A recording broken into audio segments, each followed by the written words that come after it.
Então, padrões macroscópicos da lesão. Nós temos que saber reconhecer padrões, não é? Deve-se então saber, eu ontem também falei um bocadinho disso, conhecer o que é o normal para conseguir saber como conhecemos as alterações e também temos que aprender a reconhecer quais são os padrões macroscópicos mais comuns no contexto da patologia. Então, as alterações mais comuns, temos as alterações pelo volume, pela forma, da consistência, normalmente temos um aumento da consistência ao reverso, no caso, por exemplo, das necroses, e podemos ter alterações de cor e estruturas anormais. Aqui, em termos de imagens, para conseguirem perceber, temos então, isto seria a dimensão do rim normal, ele está aberto, ok? Ele é aberto pela sua parte mais.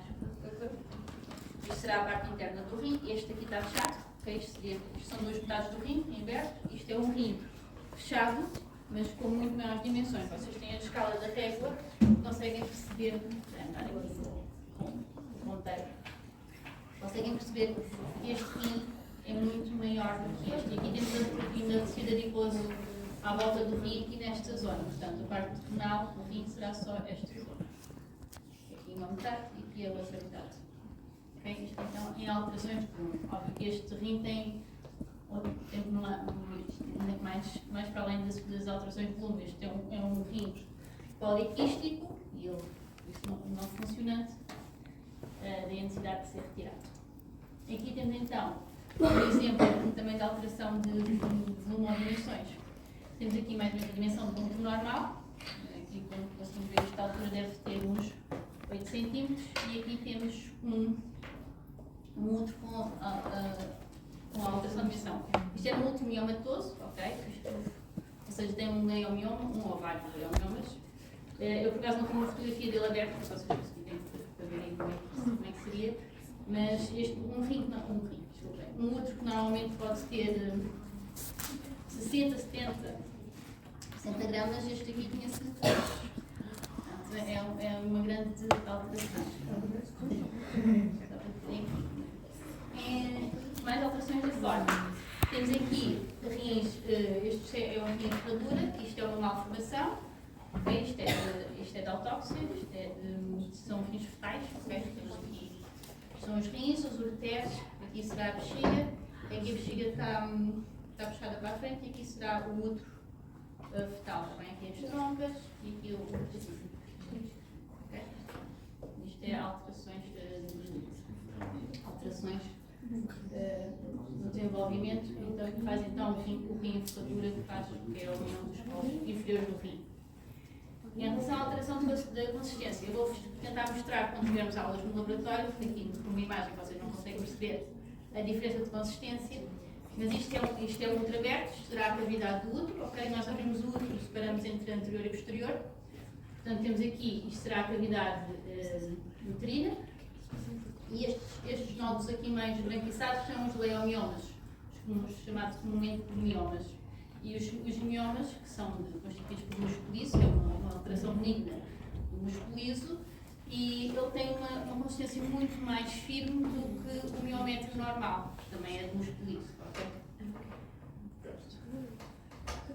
Em relação a alterações de cor, eu não tenho aqui uma imagem de uma vesícula, isto é uma vesícula aberta, ok? Isto será a mucosa da vesícula, aqui é a parte da serosa, isto é a parte interna da mucosa da vesícula.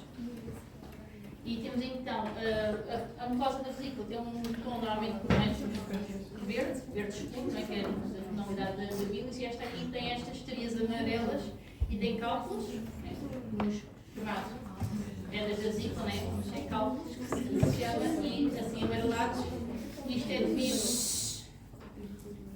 Isto é devido ao colesterol, normalmente estes são amarelados e os cálculos amarelados. E estas estrias amareladas, então, também devido a isso. Soluções de continuidade, também podemos acontecer, porque eu tentei explicar ontem. Aqui temos uma imagem de uma gastrectomia total, ou seja, é a remoção do estômago. E uma solução de continuidade, como vos tentei explicar ontem, é quando há falha da continuidade de alguma coisa. Aqui temos uma solução de continuidade que está aqui, que aqui devia estar tudo unido, e temos aqui é como se fosse um buraco, uma solução de continuidade, que é esta derivada de um tumor.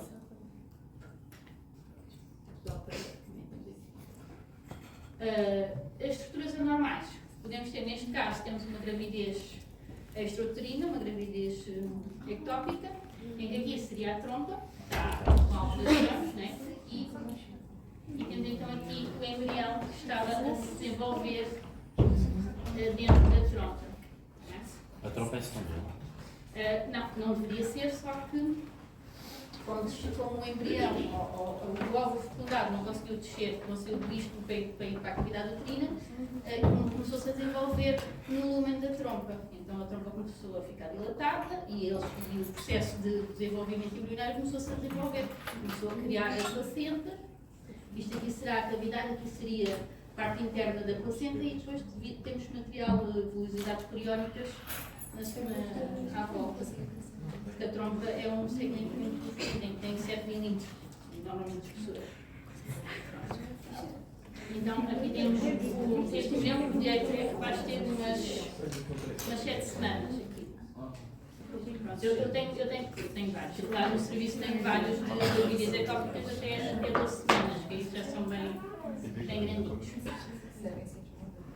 Bem, outras estruturas anormais que podemos encontrar também são os tumores, ou seja, não é normal então também temos acho que é um aparecimento de neoformação. Neste caso temos o rim, mais um exemplo do rim, e o tumor é esta zona aqui. Conseguem perceber a diferença entre o parênquima normal, aqui ele não está muito bem fixado, mas aqui será o parênquima normal, aqui a zona do hilo funal, e aqui temos então o tumor a se desenvolver aqui no colo inferior do rim. Aqui será uma porção de cólon, ou seja, um segmento de cólon que foi retirado, ele está aberto, e temos aqui esta zona que é o tumor no cólon. Aqui será a mucosa normal, neste lado e neste, e aqui sim, e aqui será então o tumor.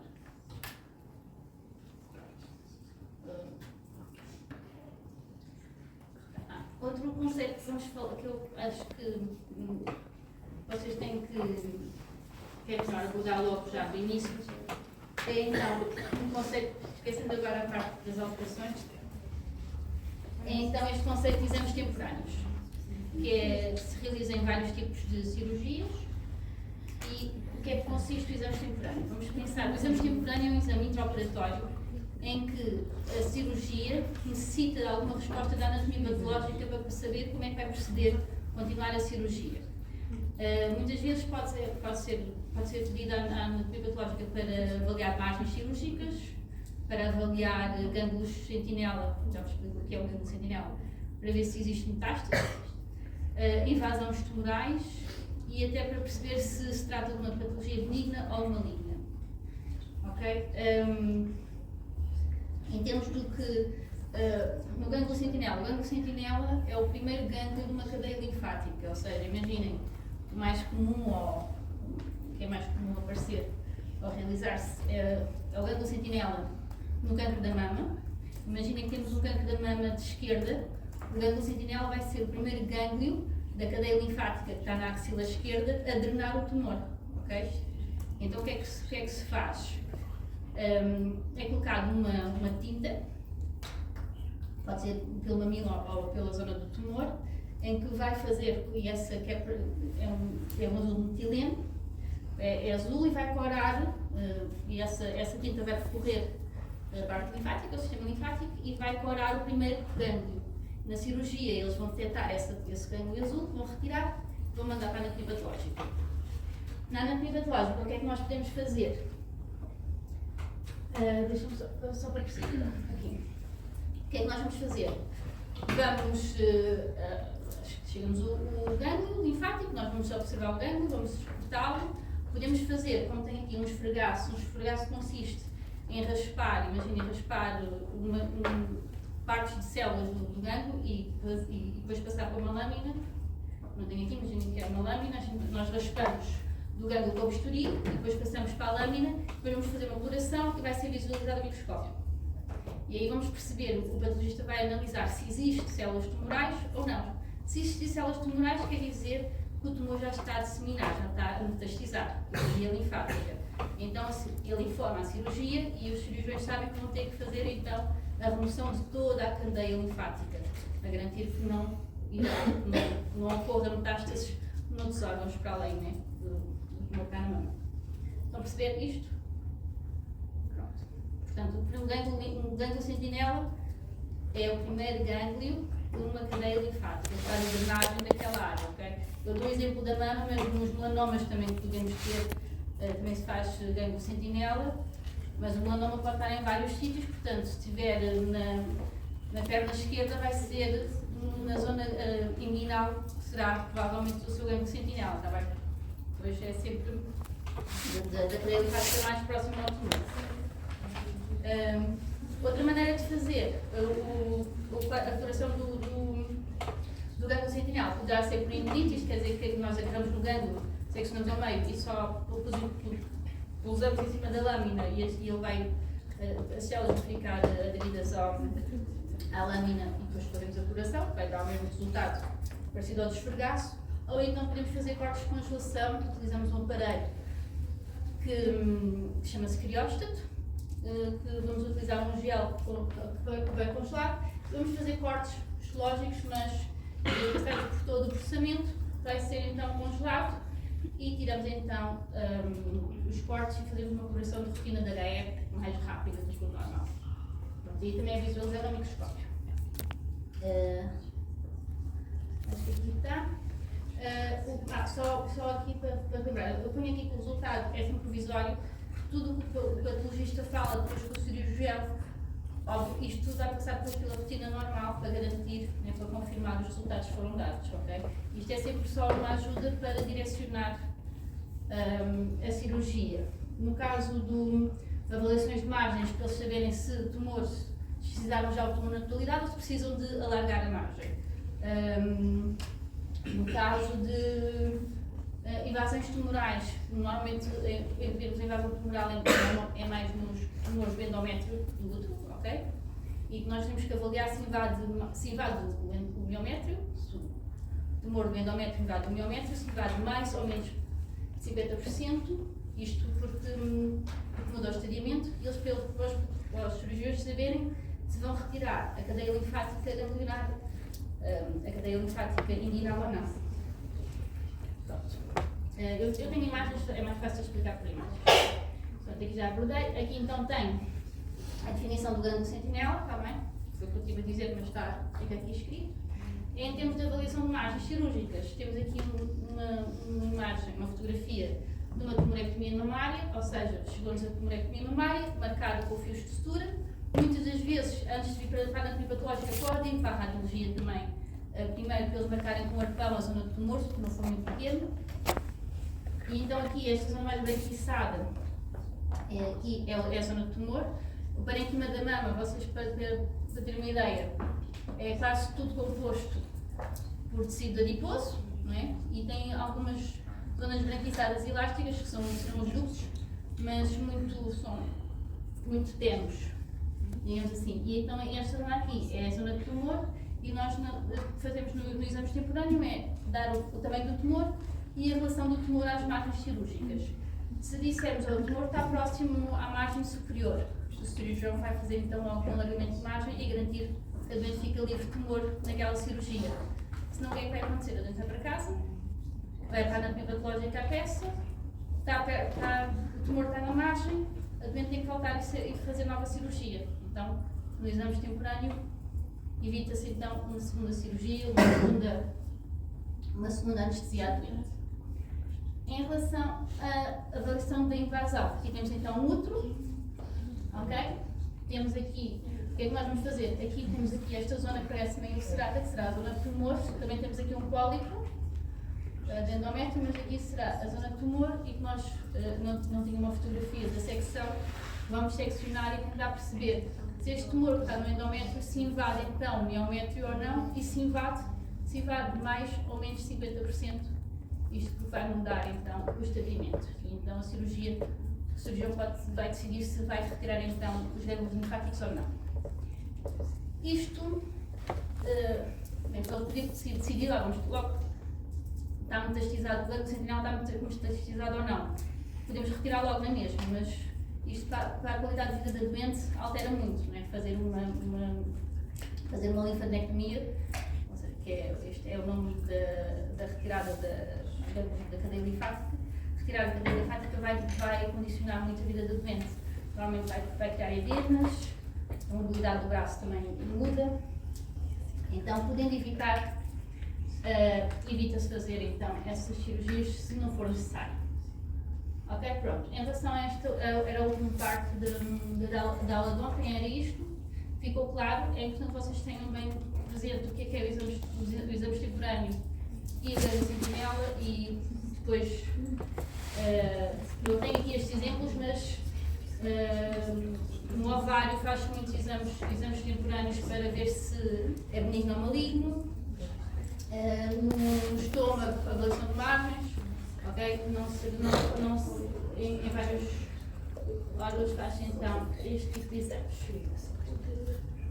É exame que eu professora? Exame extemporâneo. Extemporâneo. Okay? É um exame, eu tenho a definição dela, porque eu depois li a definição, mas é um exame intraoperatório. É o único exame que nós, a anatomia patológica, tem de dar uma resposta rápida. Depois disto tudo acontecer, dar-nos esta resposta, vai tudo formal, vai tudo ser processado na mesma e depois vai haver então um relatório definitivo sobre invasão, metástases linfáticos, etc.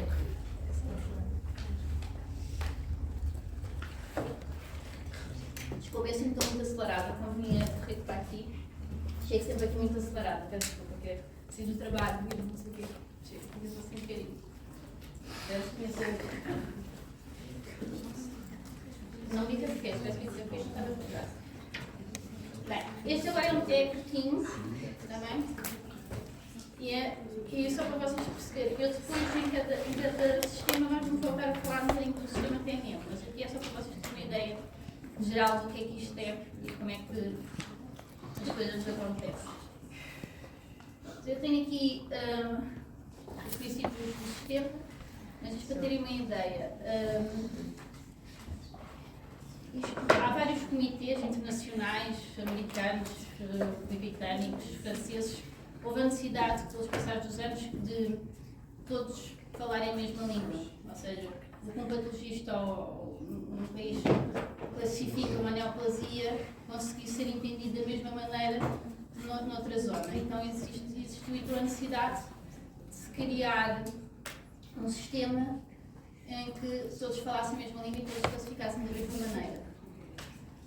Isto começou por volta de 1950, 1952, na França, foi feito por este comitê, mas isto, então, há várias organizações que se juntaram e têm elementos de vários países para chegar a estes acordos.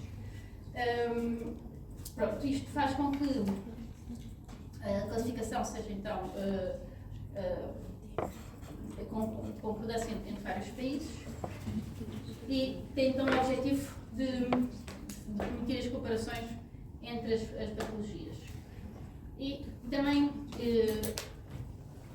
como foi observado, como tenho aqui, foi observado que o prognóstico de doentes em que a neoplasia era pouco extensa localmente, tinha melhor prognóstico, ou seja, quanto mais extensa fosse a lesão ou mais localmente comprometida tivesse o doente, pior seria o prognóstico. Então, houve a necessidade então de fazer de pôr os doentes em estadiamentos diferentes para se conseguir então fazer a operação de prognóstico e terapêuticas também, depois mais tarde. Isto faz com que na clínica, a descrição clínica precisa e a classificação histopatológica das neoplasias seria necessária para ajudar então o médico no planeamento do tratamento, isto para estar na terapêutica, para indicar o prognóstico, para ajudar na avaliação dos resultados de tratamento, isto porque o sistema TNM não se faz só, não é só a anatomia patológica que faz, existe a classificação clínica, patológica, de pós-tratamento, pós-autópsia, okay? Pode sempre adicionar, tem depois umas siglas diferentes em cada altura. Facilita então na troca de informação entre centros de tratamento e contribui para a contínua pesquisa do caso, está bem?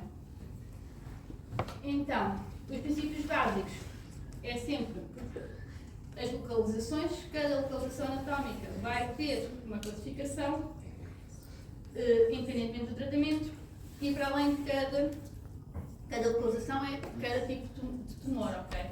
Porque imaginem um exemplo que eu posso ser mais fácil. No rim temos tumores do parênquima e tumores do epitélio. Okay? O TMM dos tumores do parênquima é diferente do TMM dos tumores do epitélio. Só para termos esta noção, é para além das localizações e os tipos tumorais. Este sistema TNM tem então a base na avaliação de 3 componentes, que é o sistema T, do M e do M, que significa então o T. Eu não tenho, desculpa, eu pensava que a professora já viu aqui e disse, professor, desculpa, eu não temos então o T, que será a extensão do tumor. Esta extensão do tumor, tanto pode ser o tamanho do tumor ou a invasão do tumor, ok? Existem tumores, como no caso da mama, o que conta para classificar este T é o tamanho em centímetros do tumor, em centímetros femininos, ou seja, é o tamanho. E, por exemplo, no cancro do cólon, o que interessa para avaliar este T é a sua invasão. Se ele está só na mucosa, se invade a submucosa, se invade a muscular, ou se invade então a submucosa, ou se passa até a serosa. Óbvio que este T, o pior T é o T4, e o T4 é sempre quando invade outras estruturas, em qualquer caso. O tumor da mama pode ter 1 centímetro, mas se invade a pele já é um T4, ok? Há sempre 2 parâmetros a ser avaliados. O N, como está dito, é a ausência ou a presença de células tumorais em gânglios linfáticos e regionais, ou seja, daquela zona em que, se não tiver gânglios afetados, é um N0, se estiver afetado, dependendo da zona, N1 ou N2, dependendo do número de gânglios afetados. E o M será então a ausência ou a presença de metástase à distância. Neste caso, a anatomia patológica só vai dizer que há uma metástase à distância se receber imaginem um fragmento de fígado com metástase, não é?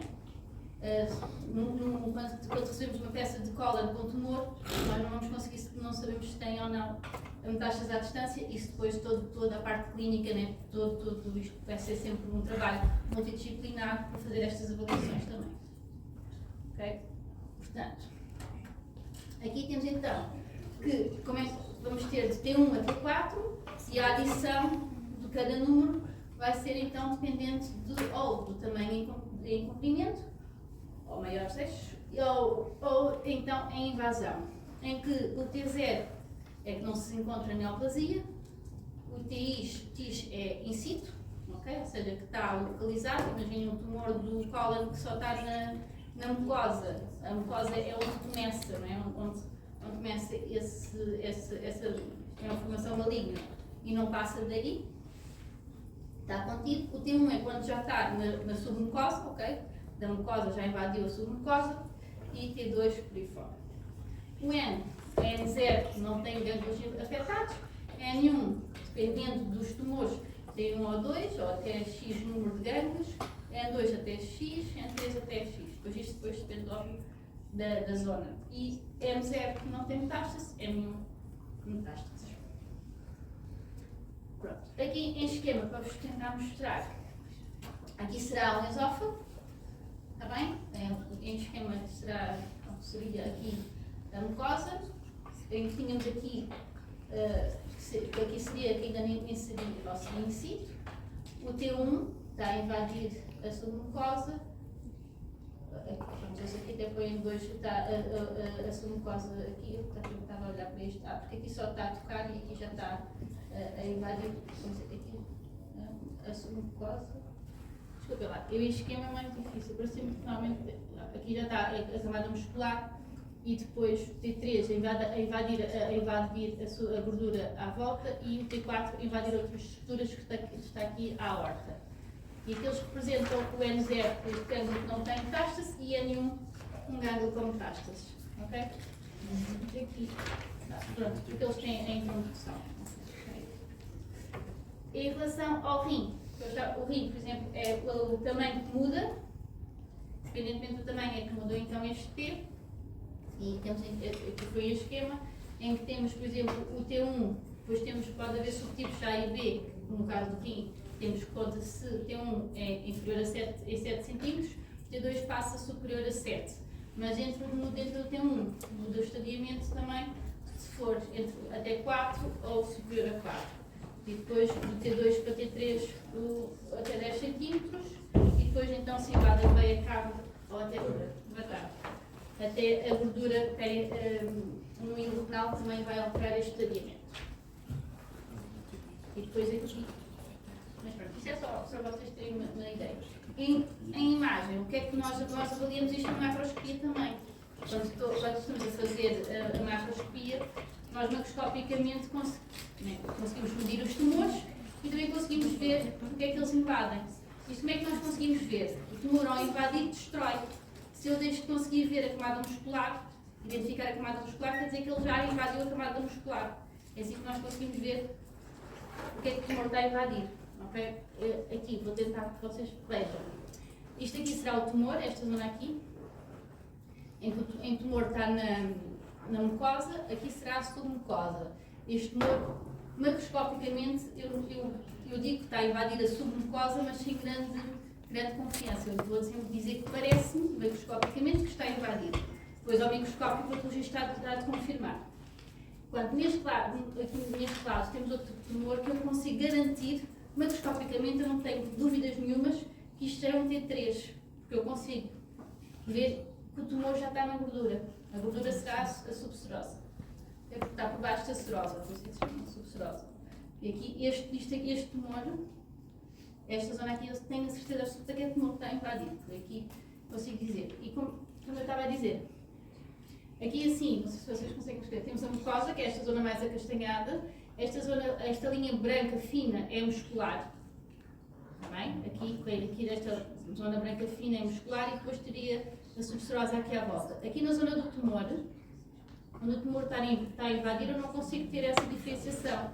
É assim que eu consigo observar que o tumor está a invadir.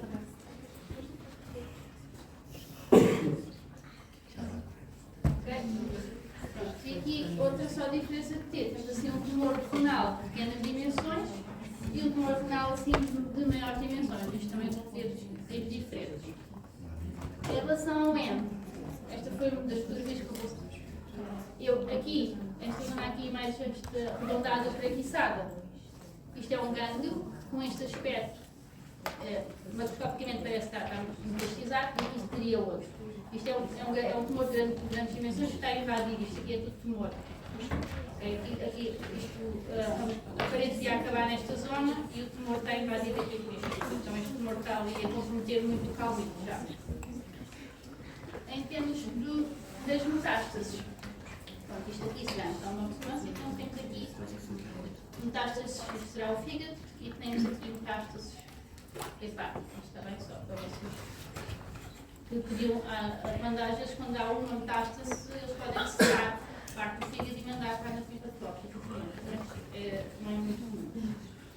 Pronto, em relação então aos tipos de estadiamento, como eu vos estava a dizer, podemos ter o clínico, vai ter o quê? Vai ter um C, TNM, o patológico, que é da anatomia patológica, tem um P, TNM, pós-tratamento, pode ser um CTNM ou um PTNM, depende de quem está a dar então essa informação, e de tratamento, o RTNM, e se for numa autópsia, temos a TNM, está bem? Para terem esta noção, como é que nós fazemos então, de onde é que nos guiamos. Isto, óbvio que o sistema TNM, classificação de patologias malignas, é muito mais do que isto, não é? Em cada sistema eu vou abordar um bocadinho também do sistema TNM, mas há regras específicas, okay, do que é necessário colher, e é por aí que nós nos vamos guiar na macroscopia para saber como é que vamos selecionar os fragmentos. Não é? Se eu sei que um tumor renal muda aos 7 cm, ou aos 10 ou aos 4, eu vou fazer, sempre num tumor renal, eu vou fazer uma fatia completa do tumor, da maior dimensão do tumor, para o patologista medir ao microscópio para dar o T.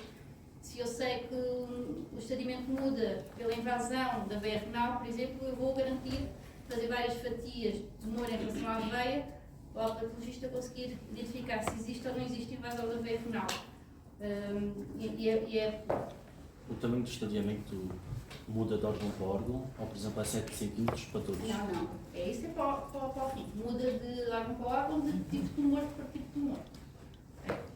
Na mama muda aos 2 cm. T1 até 2, T2 a 4, se não for em erro, por aí. Mas depois quando chegamos à mama, eu vou normalmente falar nisso e também ponho os slides.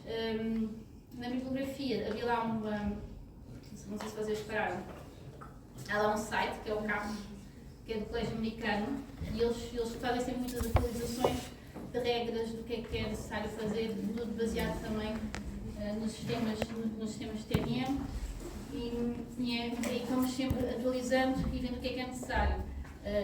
Em termos de exemplo, antigamente não se fazia inclusão total dos gânglios da mama, por exemplo. Hoje em dia tem que se fazer a inclusão total dos gânglios da mama, porque se cortarmos uma metade do gânglio e mandamos para metade, não garantimos que na outra metade não podia haver então metástase. Então, a regra hoje em dia é que tem que se fazer a inclusão total, independentemente do tamanho do gânglio. Menos quando há uma metástase clara, microscopicamente, aí só se põe uma metástase. Mas pronto, há sempre atualizações e vai sempre dependendo para garantir então o melhor tratamento à doente, porque isto vai dar indicações terapêuticas, ok? Tu sempre a classificação, o estadiamento da doença vai dar então indicação para terapêuticas, além de outras coisas, mas isto vai dos fatores, o estadiamento é um deles, ok? Portanto, eu só que vocês tivessem uma ideia vai-se fazendo destes aspectos, assim, fiz assim de uma maneira assim mais simples. Ok. Vamos agora então falar da pele. Bem.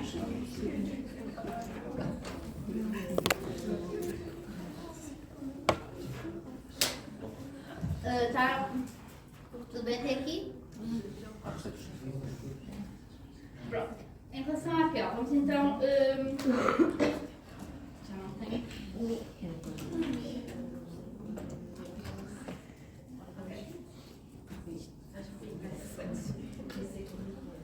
Pronto, a histologia da pele. Nós sabemos que a pele é constituída por várias camadas. Temos a epiderme, temos depois a derme e depois temos o tecido subcutâneo, não aparece aqui na imagem, mas devia aparecer, porque depois temos, só que não consegui encontrar, não já só que depois vamos ter alterações, ou seja, patologias da pele podem ser da epiderme, da derme ou até do tecido subcutâneo ou até das estruturas anexas, né, dos pilosos, de patologias de várias estruturas da pele. Dentro das patologias, podemos então ter as inflamatórias e as neoplásicas. As neoplásicas podemos ter benignas e malignas. Isto vai ser em todos os sistemas, será mais ou menos para esta ordem. Nas inflamatórias, podemos ter eczemas, as psoríases, que são eczema que faz a pele atópica, que vai fazer aquela escamação da epiderme. A psoríase, então, é uma doença quase autoimune, que é crónica, que não tem cura. Okay? O líquido plano, temos doenças bolhosas, então, as doenças autoimunes e infecciosas. Normalmente as doenças sempre infecciosas, pode-se saber quais são, qual é a causa, e outras, muitas delas não se consegue saber. E das patologias da pele, mais difícil de diagnosticar são sempre as patologias inflamatórias, ao contrário das neoplásicas, que aí ou tem ou não tem, é muito mais fácil de diagnosticar. Pronto, aqui só em caso de exemplo, o eczema, que é muito comum, okay? É quase a pele atópica. A psoríase, que é então a doença que não tem cura, não pega e não mata, que é a doença dos 3 milhões, para quem. O líquen plano, tem este aspecto. O herpes zoster, que é das patologias infecciosas, que é o a da varicela, que também é um tipo de herpes. Pronto, isto é só o caso, só para como exemplo. Nas patologias neoplásicas benignas, podemos ter os nervos melanocíticos, que são os sinais normais da pele, a queratose seborreica, os pólipos ou os quistos. Isto só porque os pneus melanocíticos têm origem nos melanócitos, as queratoses seborreica têm na parte da queratina do epidérmio da pele, os pólipos podem ter várias origens e os quistos podem, mais comuns, são até os folículos pilosos, por exemplo. Aqui temos o exemplo do pneu melanocítico, faz assim, podem fazer efeito de pápulas. A queratose seborreica, normalmente em idades mais avançadas. Os pólipos, o fibroepitelial, ok? Isso é uma verruga. Que é um pólipo. Uma verruga? Não, uma verruga é diferente. Uma verruga é causada por um vírus. Por um quê? Por um vírus. É diferente. Por acaso podia ter trazido verrugas. Há verrugas que normalmente são causadas por HPV. Vocês já viram falar do HPV, isto não está por saúde, mas há HPV que ataca outras verrugas e normalmente as verrugas são causadas pelo HPV de outros tipos, não dos tipos que afetam as mucosas do colo. Sim, mas é diferente. Isto aqui normalmente é o crescimento, é o crescimento normal de algum componente, pode ser, às vezes um pólipo é um lipoma, o lipoma é um tumor benigno do tecido adiposo, só que normalmente o que é que tem? Tem uma base, então e depois é um crescimento, a protuberância quase cresce, normalmente tem uma base. Tem sinal de carne com pólipo. Pronto, se calhar. Não é muito comum, não é o que se fala, mas sim. Sim, será então pólipo. Depois, fibroepitelial, isto porquê? Porque tem composto por epitélio, e depois tem um tecido fibrótico por dentro, normalmente, pode ser esguiçado. E normalmente tem vasos a suportá-lo. Em termos das patologias neoplásicas malignas, temos o carcinoma pigmentocelular, estava a fazer a junção dos dois, o carcinoma basocelular, o melanoma, podemos ter linfomas ou os sarcomas. Isto para vocês terem uma ideia. Então, pigmentocelular será então um epitélio e normalmente este tumor vai muito tempo a crescer ou a se desenvolver. Não é um tumor que infiltre muito, mas pode metastizar. O basocelular é um carcinoma que não tem capacidade de metastizar, okay? Mas é um tumor que invade as estruturas adjacentes. O melanoma é o pior dos tumores porque pode metastizar muito rapidamente. E o melanoma depois tem várias fases. Ele é um tumor que cria lesões satélite, então da pele é o pior, será sempre o melanoma. Os linfomas pode aparecer então nos linfócitos que estão presentes também na pele e os sarcomas podem aparecer então no tecido subcutâneo, os sarcomas podem aparecer praticamente em qualquer lado. E também é das patologias, não é muito comum na pele, mas é das patologias assim mais chatas. Apesar de eu já apanhei alguns sarcomas muito aberrantes. Apanhei na minha vida profissional. Em termos então de imagens, temos então um aspecto do carcinoma pigmentocelular, ou também podemos também chamá-lo espinocelular, porque eles normalmente contêm muita queratina. Existem tumores, não sei se vocês já viram, há tumores espinocelulares que fazem um corno, chama-se corno mesmo cutâneo, que ele é só feito de queratina e tem a mesma forma do corno. Se vocês já viram algumas pessoas que parecem que têm um tumor espinocelular, mas eu já vi alguns que foram xizados, pequeninos, mas pode aparecer alguns assim até grandinhos. Aqui está outro exemplo de um tumor pigmentocelular.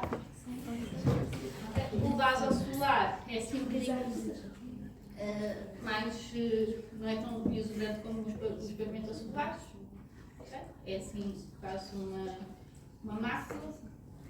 E temos então os melanomas, que são normalmente com uma pigmentação muito mais carregada. Pode haver zonas de despigmentação destas lesões, que normalmente é mau sinal, quer dizer que já está já está há muito tempo, ou seja, já está há muito tempo presente, não é uma lesão recente, já tem algum tempo, e tem então estes contornos irregulares e há zonas onde pode não se ver bem onde é que ele começa e onde é que ele acaba. Não prognóstico será então também quando começa a criar úlceras. E então, temos assim, pode ter mais ou menos este aspecto. Depois, em termos de patologias da pele, só para dar é difícil às vezes escolher qual é as patologias que podia falar. Isto é só uma pequena amostra, está bem? O que é que existe? São vários capítulos de patologia de pele. Em relação depois à macroscopia, o que é que nós podemos ter? Em termos de amostras, podemos ter amostras excisionais ou incisionais. Isto é dependente do objetivo que a cirurgia tem, ou que se querem xizar a lesão na totalidade. Imaginem uma lesão de pequenas dimensões e vamos retirar a lesão toda. Chama-se então uma biópsia excisional ou então uma biópsia incisional. Imaginem uma pessoa que está com... tem, deixem-me ver assim, psoríase, tem muitas lesões ou tem uma lesão muito grande, mas não se sabe, ainda nunca foi diagnosticado e fazem uma biópsia pequena dessa grande lesão para diagnóstico, por exemplo. Okay?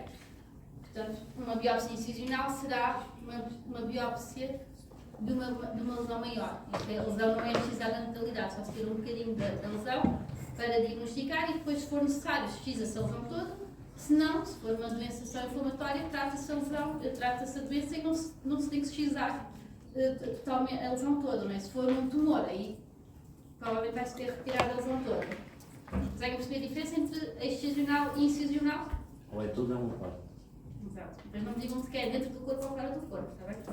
Só para terem ideias. Pensem então. Depois, dependendo da técnica, isto é, podemos ter amostras. Imagina, eles podem fazer uma biópsia incisional por cortagem, podem fazer uma biópsia incisional por shaving, por punch, ou então fazerem um retalho cutâneo. Os retalhos cutâneos normalmente são incisionais, o punch podem ser incisionais, o shave e a cortagem normalmente são incisionais, mas são lesões, por exemplo, das escleroses seborreicas, fazem cortagem ao shaving, são lesões benignas que não vão, só retiram a lesão, não precisam tirar margens. Os tumores normalmente vêm em retalhos cutâneos, podem fazer um shaving de basalioma, mas normalmente não é basalioma, não, de um vazamento ocular, mas não é assim tão comum. O punch é uma técnica que tem a cortagem ou shaving, então. Sem lesões não neoplásicas, como a queratose seborreica, a queratose típica, ou os pólipos, nem se fazem retiram só mesmo a base. E, como estava a dizer, para diagnósticos, então, os carcinomas de células basais, que serão então os basaliomas. A cortagem consiste então na remoção da lesão por raspagem. Nós vamos receber sobre os fragmentos que não são orientáveis. E fazemos normalmente inclusão total. Eu ainda não vos disse, mas tenho que vos dizer, né? Porque eu acho que ainda não foi. O que é isto de inclusão total? Okay? Isto quer dizer que toda a amostra que eu recebo vai ser processada e vai para a análise. Okay? Vou dizer que vai ser uma inclusão total, porque ela vai ser incluída na totalidade. Se eu não incluir na totalidade, vou fazer a reserva. Okay? E depois, na pele, eu posso escolher algumas, dependendo da patologia, eu posso escolher fazer inclusão total ou fazer reserva de alguma peça, de alguma parte da amostra. Ok. O shaving, então é a remoção da camada mais superficial da pele. Os fragmentos normalmente são irregulares e têm a forma da lesão e fazer também a inclusão total. São mesmo uns fragmentos muito superficiais, então normalmente não têm o mesmo tipo de lesão e têm mesmo a camada mais superficial da pele. Como está aqui no esquema representar. O punch. Os punch normalmente podem ser então incisionais, quando são então nos processos inflamatórios, nas biópsias de lesões de grandes dimensões, ou no estudo da alopécia. Vocês sabem o que é o estudo da alopécia? Sabem? O que é? Então, a alopécia é quando existe então a perda de pelo, certo? Então, o estudo da alopécia, o que é que consiste? Faz uma biópsia para perceber se existe a queda de cabelo, qual é a causa. Se não existe a perda de folículos pilosos, se aquela na pele deixou de existir folículos pilosos. Então, é um estudo, é diferente, é uma técnica, a pele vai ser tratada de outra maneira, porque o objetivo não é ver lesão, mas sim ver folículos pilosos nas camadas da pele. As biópsias excisionais são então por punch, são lesões pequenas. O punch é do género, é isto. É o género de uma caneta, okay? Em que é um cilindro e que. Isto vocês querem? Só para ver se. Vamos furar a pele, vamos rodar e vai sair então um fragmento da forma deste cilindro. Ok? Isto. Pronto. Normalmente pode ter. Os cilindros têm vários tamanhos, podem ter 3, 2, 3, 6, 8, por aí. E normalmente então fazemos infusão total. Quando tem menos de 3 milímetros, nós não vamos seccionar, porque podemos estar a perder, vamos escrever e vai inteiro estar certo. Quando tem mais de 3 milímetros, vamos então disseccionar. Temos aqui um exemplo, o punch está assim desta forma.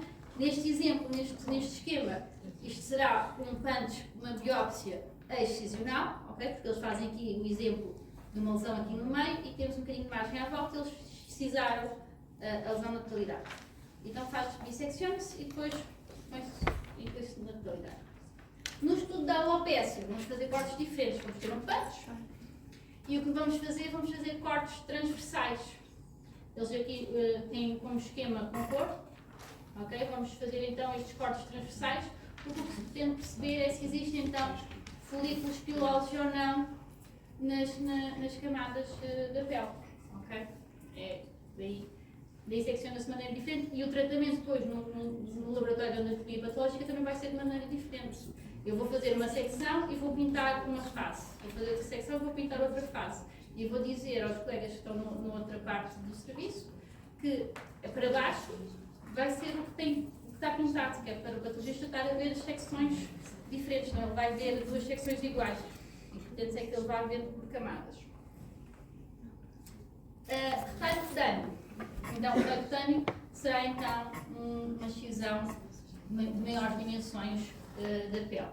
Pode ter este formato aqui, que é um formato elíptico, ou pode ser ovalado, ou pode ser em T, depende, ou em T, normalmente às vezes há triângulos, depende da lesão, depende da abordagem que o médico cirurgião pretende e qual é a melhor maneira que eles fazem para depois fazerem a união das extremidades e deixar uma cicatriz com melhor aspecto ou uma pequena cicatriz ao doente. Okay? Portanto, eles podem ter várias formas, dependendo então da lesão que se encontra.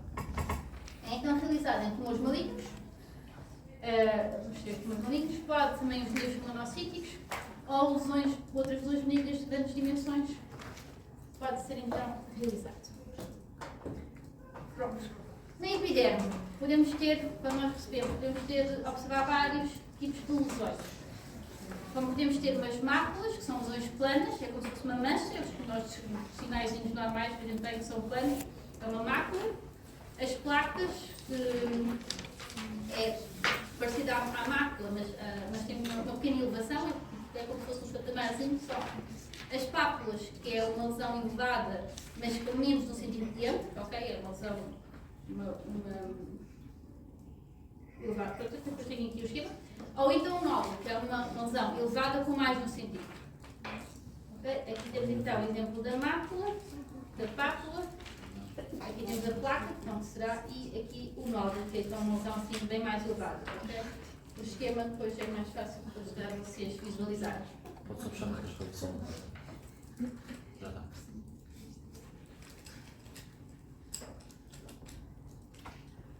Ok? Então temos então estes 4 tipos de lesões. Óbvio que quando estou a descrever lesões, às vezes não consigo utilizar nenhum destes termos, por isso então observo uma lesão e depois características da lesão. Porque às vezes as lesões podem ser mácula ou pápulas, podem ter zonas de pápulas e zonas de máculas, podem variar muito. Mas quando conseguimos dar estas definições é usar. A maneira como vamos seccionar são sempre secções perpendiculares à epiderme, ok? Eu queria fazer os esquemas, mas aqui acho que não. Como eles mudaram no quadro, não consigo usar a caneta, mas espero que não pudesse para escrever. Mas não dá, se não acontece. Mas pronto, aqui isto é um esquema normal, imagina, temos aqui, isto será a lesão, será a lesão. Este aqui, como tinha uma referência, pinta-se na parte superior de uma cor, na parte inferior de outra cor, é o que o esquema está a representar. Vamos então tirar as margens cirúrgicas e fazer secções paralelas entre si. E perpendiculares à epiderme. Isto aqui será as margens cirúrgicas. Como está referenciado, cada margem cirúrgica vai para uma K7. Ok? Que era para depois o médico perceber se o tumor está perto de uma margem ou de outra.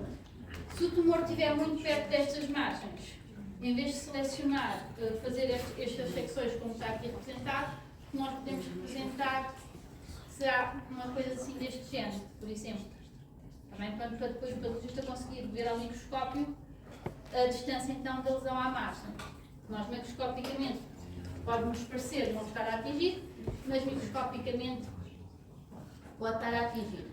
Isto então, normalmente fazemos este tipo de segmentação de secções ao fazermos inclusão total. Aqui podemos fazer as margens e parte da lesão e escolher então fazer reserva, não incluir na totalidade. Em regra, a regra na seleção, se faço inclusão total, se não faço, vai depender do tamanho da amostra que temos.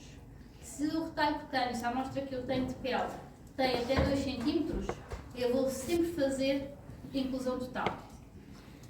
Se tiver mais de 2 cm, eu posso decidir ou optar se faço ou não faço. E vou optar como? Se a lesão for regular, eu conseguir identificar onde é que ela acaba, onde é que ela começa, e dependendo do tipo de tumor. Se for um melanoma, pode ter 10 cm a pele, obrigatoriamente vai ser inclusão total. Se for um basocelular ou um espinocelular, aí posso decidir, posso então isto, se consigo avaliar bem as margens cirúrgicas e a sua invasão. Óbvio que vou sempre ter estes critérios, mostrar as margens cirúrgicas próximas à lesão e a invasão do tumor.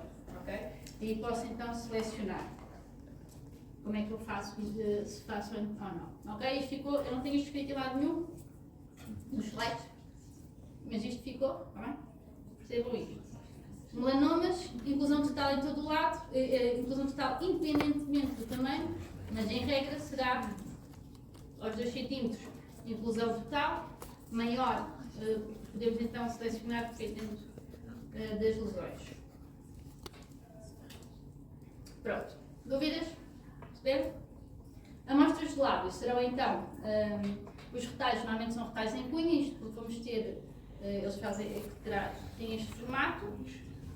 Okay? Aqui também podemos decidir pintar de cores diferentes, normalmente os tumores no lábio são no lábio inferior, conseguem perceber porquê? Tem no lábio inferior que é mais comum, os tumores. É pela exposição ao sol, que é o que vai apanhar mais sol, é o lábio inferior.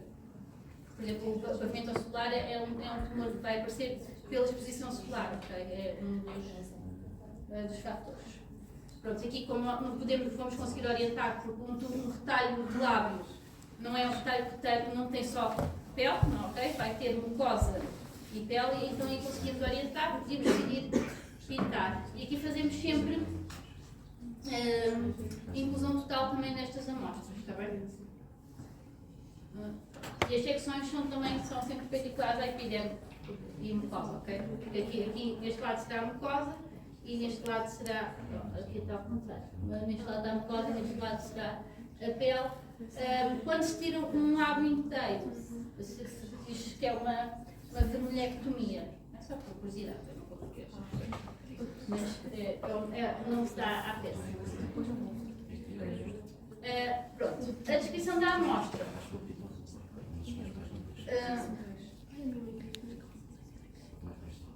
A descrição da amostra, vamos dizer então um fragmentos, temos um retalho, dois retalhos, ou uns bandos de dois.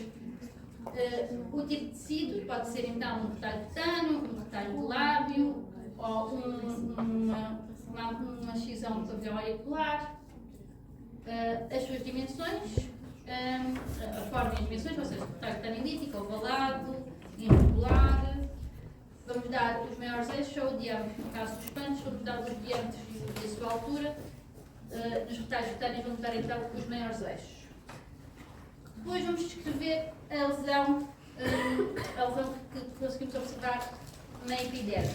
A descrição da lesão, vamos dizer o tipo de lesão, se é uma pápula, se é uma máscula, se é um nódulo, qual é o seu tamanho, se é um nódulo esbranquiçado, cerado, etc. O bordo, se o bordo é irregular, se é regular, ou seja, se ele está completamente irregular, imaginem como se fosse quase uma estrela, ou se ele parece uma moeda, os bordinhos todos redondinhos, tudo muito regular. Então, se os seus limites são bem ou mal definidos. Isto porque é como vocês falamos das neoplasias malignas, quando as lesões são irregulares, quando não consigo perceber bem qual é, onde é que ela acaba, onde é que ela começa, a probabilidade de ser uma lesão maligna é maior, ok? Então temos de descrever, vamos descrever então estas características.